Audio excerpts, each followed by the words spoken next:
All right, so today we're gonna build a computer. My friend Chris, the original owner of Red Mist, has been out of the PC scene for a while now, and he's ready for a new computer. So these are the parts we came up with. Today we're gonna build it. Like we do around here.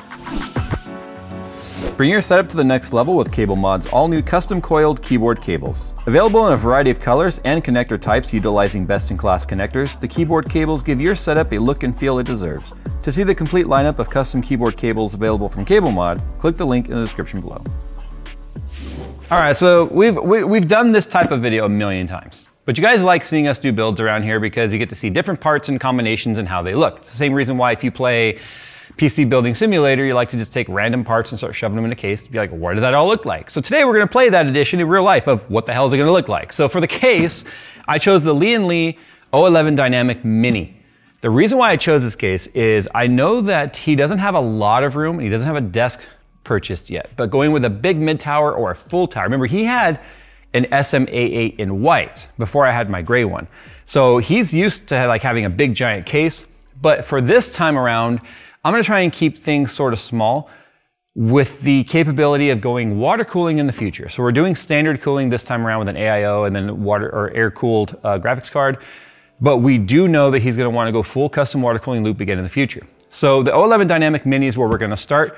We might end up changing the case in the future, but this will give us great airflow, great cooling capability without being a large case. It's gonna be kind of like a small mid tower, if you will. And it fits standard ATX motherboards in there, which is a huge deal to me. We've already done a review with this case. You guys can take a look at it later on.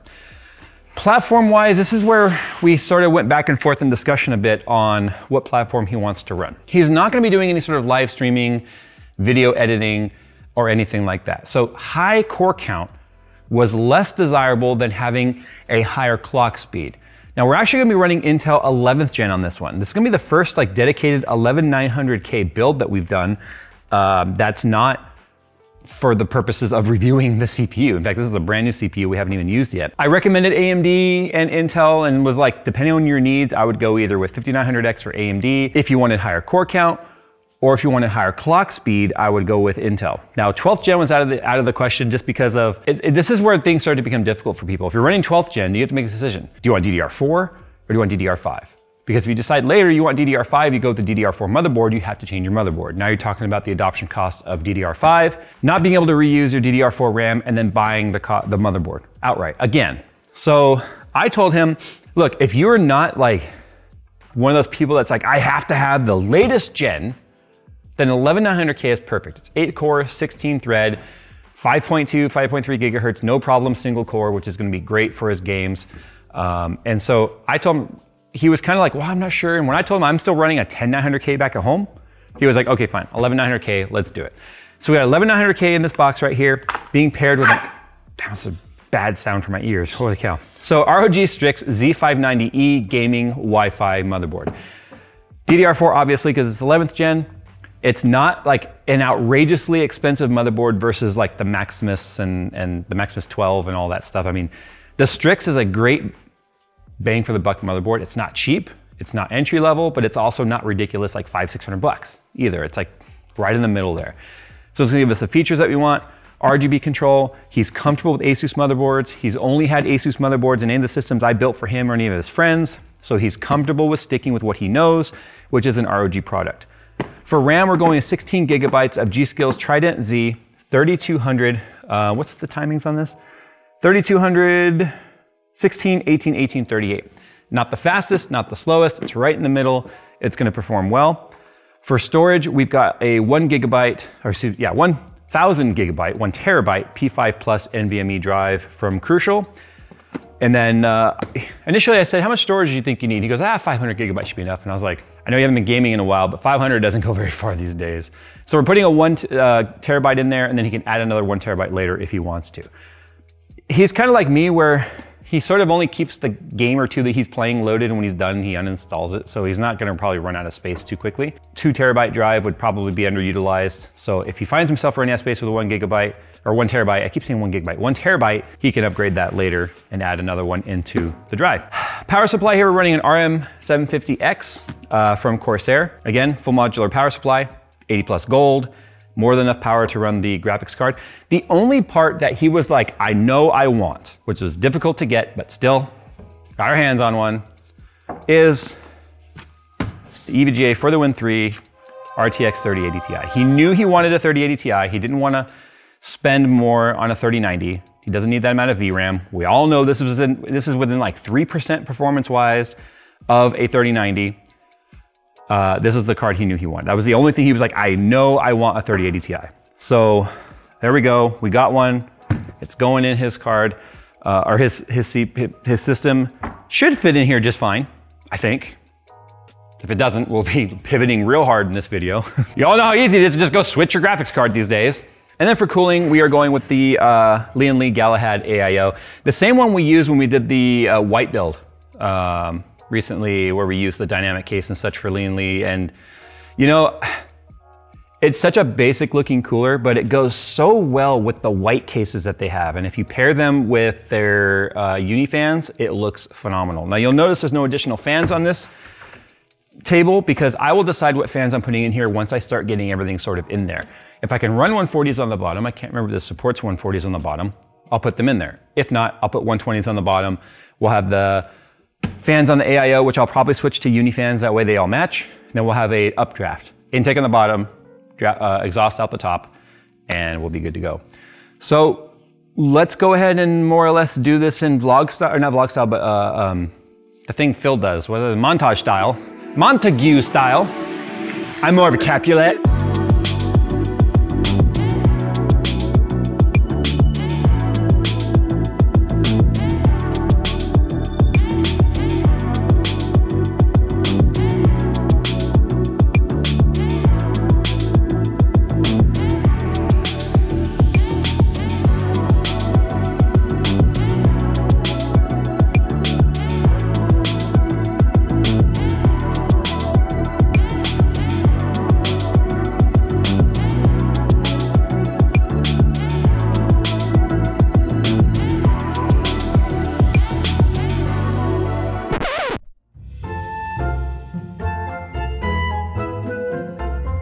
I fucked up. That's why you're sitting back there. You stay back there with your power supply not fitting the correct power supply-ness. I forgot it only uses SFX. Way to go, dude. And we don't have a big enough SFX, so we're running down to EVGA real quick to get one. Thanks, EVGA, for bailing me out. Now, if you could bail me out of this back seat. Everything okay back there, R2? Ah! Hey, hey, hey, no, no. Bad, yeah. Jay, bad. Sir, yeah, back, thank you. There you go.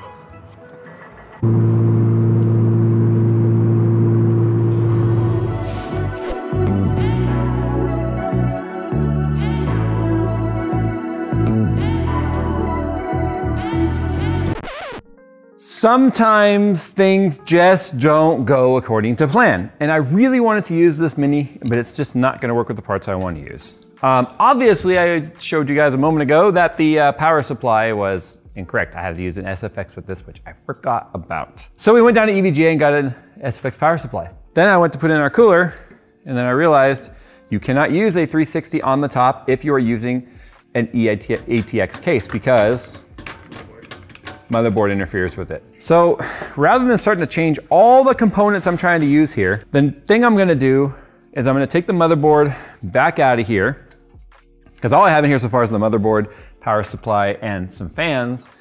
And I'm gonna use this. I'm gonna use the 570X Crystal from Corsair, which is still arguably one of my favorite cases in terms of appearance, simply because of the fact that it's dirty, I need to clean it. But because of the fact that it's got glass in every single side of this thing, and it just looks so good when you have a lot of RGB lighting going in there because, again, it's just all tempered glass. So, time for me to take this apart, clean this up, transfer the parts, and continue the montage.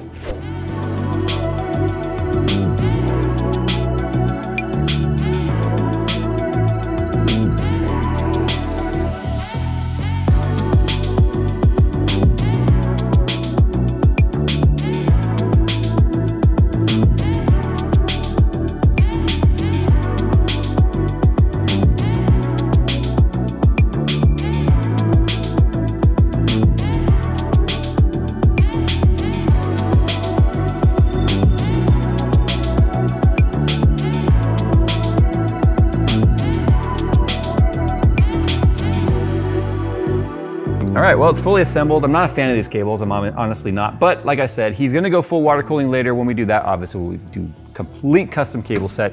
I just wanna point this out. The 570X crystal is a very difficult case to build in the sense of cable management because it's glass on all sides. This might be the cleanest wiring job I've done in this chassis yet. I still have to kind of tidy up that cable right there, which is the front power light. But look at this. Everything fit in the channel. If I didn't have the Lian-Li control box right there for the Uni-Fans, then it would be that much cleaner. It would be so clean. Anyway, moving forward, we need to see if it's gonna post now that I've built a computer and a half today. Okay, power, that's good. Okay, I was like, wait, what? Okay, all the fans are on, all the RGB is RGBing.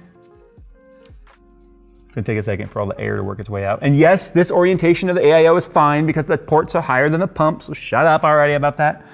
Corsair's lighting up. Is the front Corsair lighting up? Yes, that's lighting up right there. All the RGB is going. Let's just leave the RGB peak for him. Hey, we got a post. Okay, thank God, because I tell you what, this took so much longer today than any standard build.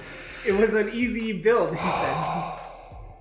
I was like, guys, I got a quick, easy one for us today. We got to build a computer for a friend. And anyway, the new and improved updated list of parts we used will be in the description. Actually, it's all the same minus the case.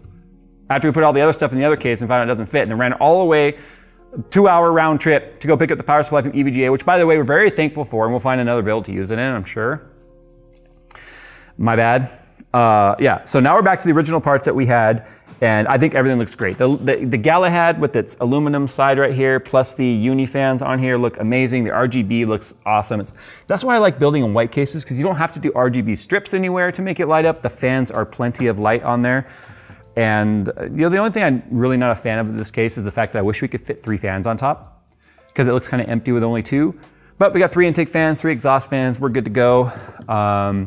What's next, obviously, is getting XMP profile set up, getting BIOS updated if we need a BIOS update, getting all our RGB software installed, which is gonna be simple, just Armory Crate and the L-Connect software from Lian-Li, which I do have the RGB headers hooked up from the control box to the motherboard. If we wanna allow pass-through and then just let Aura and Armory Crate control everything, we can do that, because Armory Crate does also control the G.Skill memory. So I did choose parts that would allow us to use the least amount of RGB software, because if I had gone like the Corsair AIO, I was thinking about putting in the other case, the 240, which looked weird, that's why I ended up using this case. Then I would have had IQ.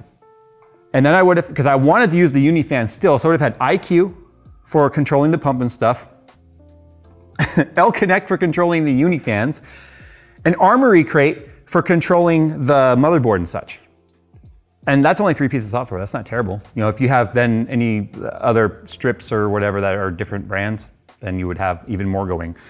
So anyway, there you go, it all works. We'll get Windows installed. We're not gonna take you along for that ride because we've already done a full tutorial, which has over 10 million views now, what to do after you build your tower, which is how to update your BIOS, how to get your RAM set up, how to get your monitoring, the fan speeds, get Windows installed, drives detected.